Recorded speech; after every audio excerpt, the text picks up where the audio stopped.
player's best game isn't always the one where the whole franchise bends around him, and the obvious star isn't always the one sitting in the box score. Every once in a while, it's a Tuesday night in Chicago in February, in a league still trying to figure out what it's becoming. And a 23-year-old center from Vanderbilt that has to play 50 minutes because the work has to go somewhere. And Clyde Lee takes it. 30 points, 26 rebounds, 50 minutes. Warriors 126, Bulls 124 in overtime. Welcome back to Warrior 100. I'm documenting one game per player until I reach 100. Today it's Warrior 17, Clyde Lee. February 6, 1968, San Francisco Warriors at Chicago Bulls. This one's fun because it looks ordinary until you sit with it for about 10 seconds. There's no big mythology, and there's no finals banner. Nobody says, here's the night the league changed forever. It's just a road game in the middle of the schedule. But then you notice, Nate Thurman's not in the box score. And you notice Clyde Lee plays 50 minutes. You notice the Warriors trail by 9 at halftime, by 6 after 3 quarters, force overtime, and then win anyways. Then you notice Chicago gets 33 from Jerry Sloan, 29 from Bob Boozer, 20 and 18 from Jim Washington, and still can't kill the game. Suddenly this isn't just a box score, it's a stress test. It's also a really good Clyde Lee game because Clyde Lee's whole NBA value is built on the one thing that casual fans often miss: possession survival. Can you rebound? Can you take contact? Can you play forever? Can you keep the ball alive when the prettier version of the offense breaks down? On this night, the answer was yes. Repeatedly, violently, and probably. Let's set the room. The 1967-68 NBA is in a strange growth spurt. The league has expanded to 12 teams. Seattle and San Diego are new. The schedule is now up to 82 games. And the ABA started to pull at the edges of the sport. Pro basketball is still small enough to feel local and messy, but large enough to know a bigger future is coming. The Warriors are still the San Francisco Warriors, not yet the full Golden State brand that we know now. They're 1 year removed from the 1967 finals, where they ran into Wilt Chamberlain's monster, Philadelphia 76ers. They're good, but they're not cleanly dominant. They're talented, but sometimes they wobble. They can beat you with Nate Thurmond, Rudy LaRusso, Jeff Mullins, Fred Hetzel, Jim King, Al Attles, and Clyde Lee. They can also get hammered by 24 in Philadelphia 2 nights before this game and have to drag themselves into Chicago with a bruise on their face. Chicago's different. The Bulls are only in their second season. These aren't Michael Jordan's Bulls. They're not even the Dick Motta Grinder Bulls yet. They're still baby Bulls trying to become a real franchise in a hurry. Red Kerr is coaching them. Jerry Sloan's already there and looks like a human version of a floor burn. Bob Boozer is a serious scorer. Jim Washington's giving them grown man interior work. This team isn't good in the final standings, but they're not a fake team. You don't go into Chicago in 1968 and expect a polite little evening. And there's a subplot here. The ghost in this game is Guy Rodgers. Guy Rodgers had been a great Warriors playmaker. Chicago got him from San Francisco when the Bulls were trying to construct an expansion team with instant credibility. The cost going the other way involved Jim King and Jeff Mullins, both of whom are now Warriors in this very game. Then Rodgers gets moved again, and Flynn Robinson ends up in Chicago. So this game has connective tissue all over it. Mullins and King are Warriors, but they're part of Chicago's construction story. Flynn Robinson's a Bull, but he's part of the Rodgers aftershock. In this little 1966 to 1968 corridor, these teams are entangled. They're division opponents. They're expansion-era trade partners, and they're sharing personnel DNA. And then there's the Hall of Fame shadows. Bill Sharman is coaching the Warriors. He's already a Hall of Fame player type, and later he becomes one of the great championship coaches too. Al Attles is still playing in San Francisco, and his larger Warriors life is so much more. After being a player, he's a coach, becomes a champion, then an executive, an ambassador, and finally, he's an institution. Jerry Sloan's on the floor for Chicago years before the Utah Jazz make him one of the defining coaches in league history. So if you're looking for Hall of Fame texture, it's here. It's just not always where modern eyes would expect to see it. Now Clyde. Clyde Lee is a Nashville basketball figure before he's a Warriors figure. He goes to Vandy, becomes a 6'10" center, and basically changes the building, literally. Vanderbilt people still talk about the balconies that Clyde built because attendance and demand around his teams helped force Memorial Gym to grow upward. The balconies that Clyde built. That sounds like college basketball poetry. At Vanderbilt, Lee was a star. Consensus All-American, SEC Player of the Year, twice, huge rebounder, big scorer. He was the first Vanderbilt athlete to have his jersey retired. So he's not some anonymous tall guy who just wandered into the NBA because somebody needed his elbows. He arrived with a real college reputation. San Francisco takes him third overall in the 1966 draft. Third. Cazzie Russell goes first to the Knicks. Dave Bing goes second to Detroit. Clyde Lee goes third to the Warriors. And that's the draft neighborhood we're talking about. As a rookie, Lee joins a team already built around Sirius Thunder. Thurmond is a central force. Rick Barry is still part of the Warriors story around that time. So Lee's not asked to become the face of the team right away. What he's asked to do is grow into NBA survival. Rebound, defend, run the floor, handle the violence, and learn what still works when every opponent's bigger, older, meaner, or all three. By his second season, he's no longer just a prospect. He's an all-star. He's giving San Francisco around 11 points and 14 boards per game. So he's not the most famous Warrior, but he's becoming one of the team's load-bearing beams. And that's the version of Clyde Lee that we get on February 6, 1968. Not the college legend and not yet the old pro. He's a young big man in the middle of his best NBA season, asked to carry a much larger piece of the night than usual. This game starts well for San Francisco. First quarter, Warriors take it by 4 points, 34-30. So you can see the pace immediately. This isn't modern spacing, but it's not slow either. Nobody's walking the ball up and down and asking everybody to admire the geometry. This is 1968 NBA basketball. Run, miss, rebound, foul, run again. Check your teeth later. Fred Hetzel gets rolling. Clyde Lee's active. Jeff Mullins gets involved. The Warriors put up 34 in the first quarter on the road. That's usually a pretty good way to tell the room we're not here to be your background actors. Then the second quarter flips. Chicago wins it, 33-20. So by halftime, Chicago leads 63-54. That's a 9-point deficit for the Warriors. And given the way this box score looks, it's not hard to imagine why. Jerry Sloan's attacking, Bob Boozer is scoring, Jim Washington is doing heavy work on the glass. The Bulls are getting to the line and making nearly every shot. They finish the night 32 for 36 from the stripe.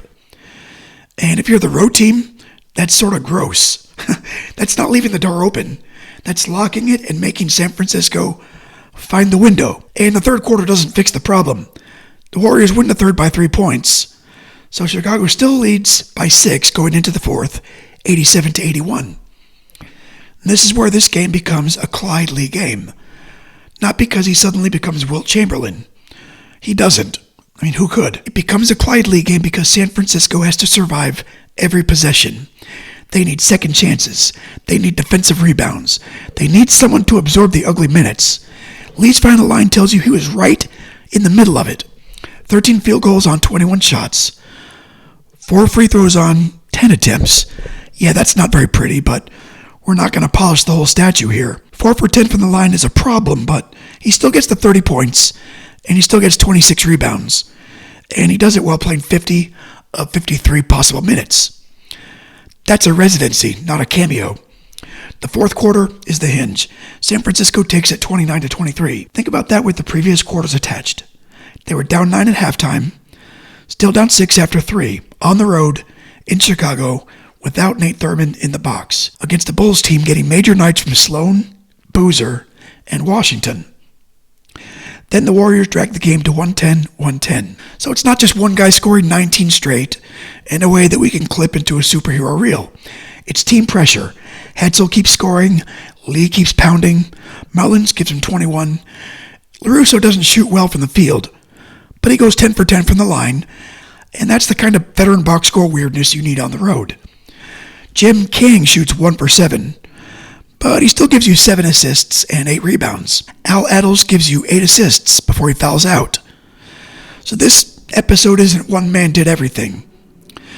This is more like one man did the heaviest and dirtiest part.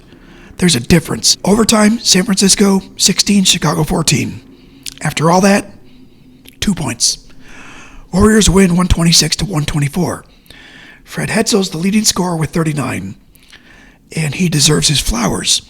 Hetzel goes 13 for 22 and 13 for 14 at the line. That's a brilliant road scoring night. He's the reason the scoreboard is still breathing. But the episode is Clyde Lee because 30 and 26 in 50 minutes is the heartbeat of the win. Chicago's side is excellent too. Jerry Sloan scores 33. He also fouls out. Bob Boozer has 29. Jim Washington goes 20 and 18. That's a real front court and wing fight. The Bulls don't lose because they disappear. They lose because the Warriors found just enough extra possessions, just enough late scoring, and just enough overtime oxygen. And that's how this game could create a new Hoops fan. Not every conversion game has to be a finals game. Sometimes a new fan gets made by a game where the names aren't all obvious, but the shape is instantly understandable. A road team falls behind. A young, big man has to play almost the whole night. He takes 3 minutes off. The home team has 3 major performances.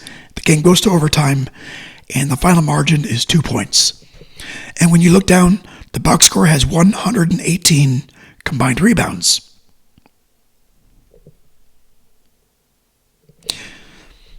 That's not basketball's choreography. That's basketball as a bar fight with rules. For the Warriors, this game is stabilizing. They just took a 141 to 117 beating in Philadelphia. This win gets them to 36 and 23. So they're still on track as a playoff team, but they're not floating above the league. They need nights like this one because the Western Division is not empty. St. Louis is strong. The Lakers are waiting. There's no easy path forward.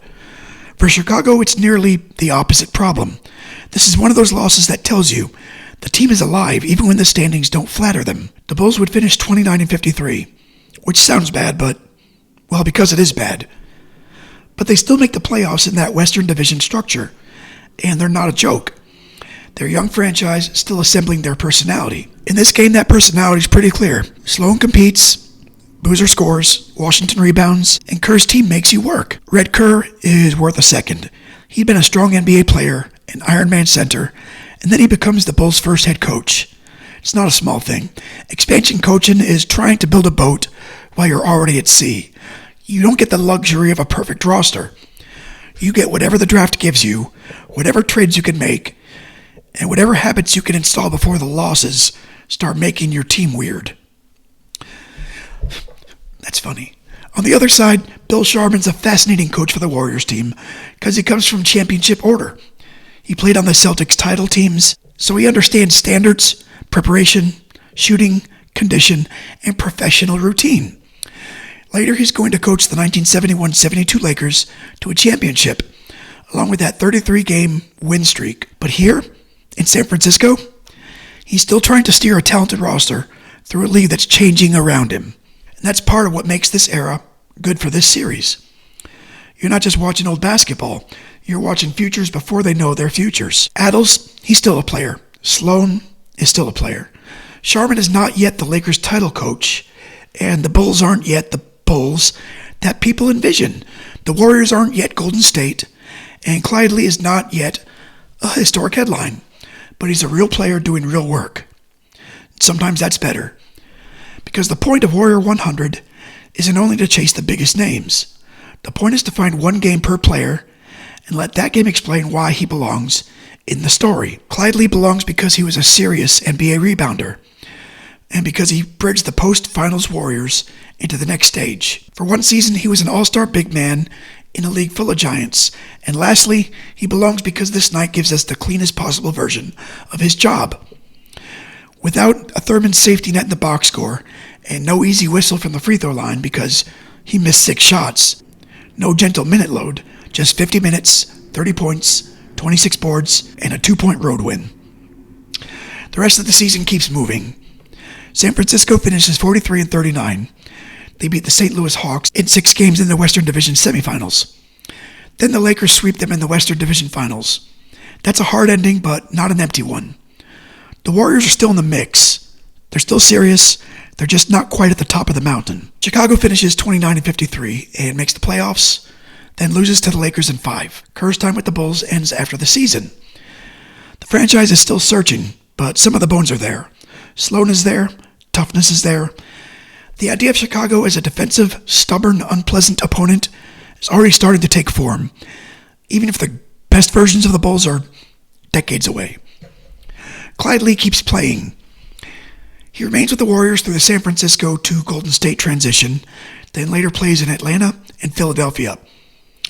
His career totals aren't superstar totals. 5,733 points, 7,626 rebounds, 788 assists. But that rebound number is the one. 10-point scorers are everywhere in NBA history.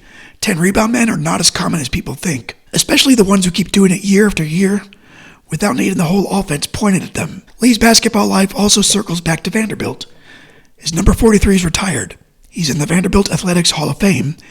He's in the Tennessee Sports Hall of Fame, and in Nashville basketball memory, he remains bigger than a pro stat page can really capture. That's one of the useful things about doing this kind of episode. The NBA page can give you the professional outline. The college story tells you why people cared in the first place. Clyde Lee wasn't just a Warrior center. He was one of the defining players Vanderbilt ever had.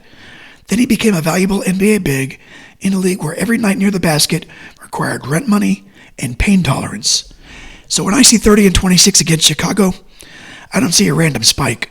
I see the whole biography showing itself for one night. The Vanderbilt rebounder, high draft pick, a young all-star. The second big behind Thurmond, who suddenly has to become the first big. The player whose best work could be easy to miss if you only watched the ball after it went through the rim. And that's the episode. Clyde Lee didn't need this game to make him famous. It didn't. But it gives us a near-perfect viewing window into why he worked. He cleaned the glass. He carried the interior minutes. He gave San Francisco enough scoring to survive a road overtime game. He did it in a season where the Warriors are still trying to hold their place between the 1967 finals team and whatever came next. 30 points, 26 boards, 50 minutes, 2-point win. That'll do. Next time we shift back to baseball for Astro 42, Bob Knepper. Right there. September 21st, 1988. And that one's a very different kind of beautiful. A one-hit, 1-0 win over Atlanta, facing the minimum 27 batters. It wasn't a loud or messy game, more like a locked room where Bob Knepper had the only key. So we'll go from Clyde Lee fighting through overtime traffic in Chicago to Bob Knepper making an entire lineup vanish at the Astrodome. That's next. For now, this has been Warrior 17, Clyde Lee, February 6, 1968. Warriors 126, Bulls 124 in overtime, 30-26. Thanks for watching.